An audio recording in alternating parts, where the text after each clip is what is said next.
Quand vous lisez un texte et que ce qu'on vous explique, c'est la nature est surexploitée.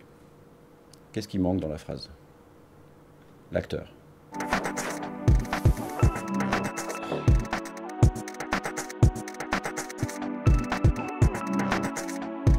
Énormément. Je l'aime énormément. Quand j'étais gamin, je voulais travailler au contact de la nature en Afrique.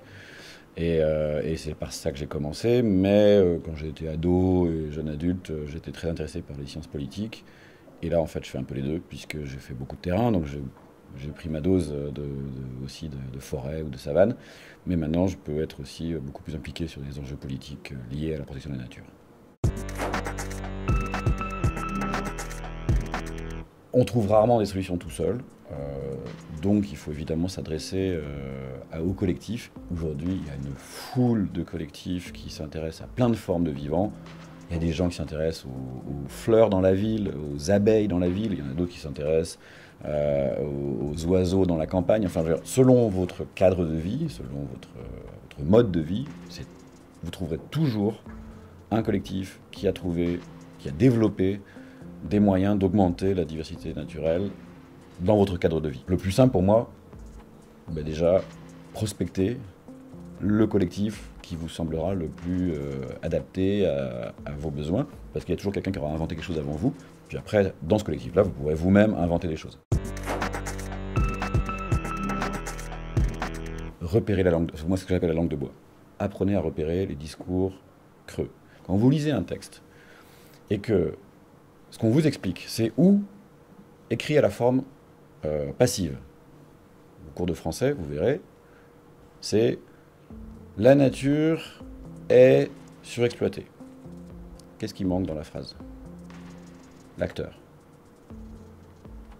En revanche, si vous dites telle entreprise a surexploité la nature, là vous avez une phrase qui a du sens et vous pouvez commencer à agir dessus parce que vous avez un acteur, un agent et vous pouvez commencer à négocier avec. Deuxième conseil, méfiez-vous de l'unanimisme. Méfiez-vous de toute présentation des choses qui aboutirait à on va tous dans le même sens, nous avons tous les mêmes intérêts. C'est rare. Apprenez aussi à analyser une situation pour savoir qui a des intérêts proches des vôtres, qui a des intérêts manifestement divergents des vôtres.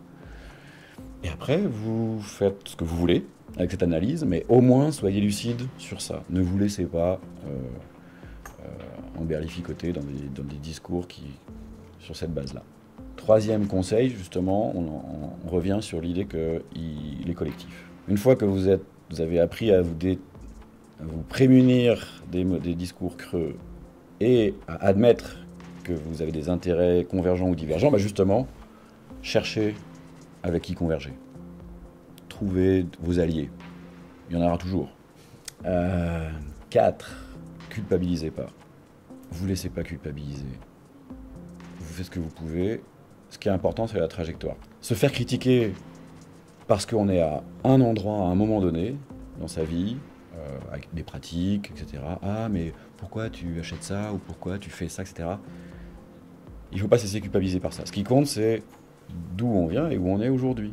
Vous pouvez avoir été extrêmement, consumériste, et puis pas empathique, et puis pas altruiste, etc. Ok. Et en même temps, vous pouvez changer quelque chose là-dedans.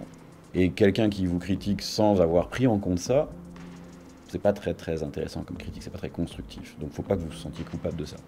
Bon, en revanche, si jamais vous partez dans l'autre sens, là en revanche, je pense que vous déconnez.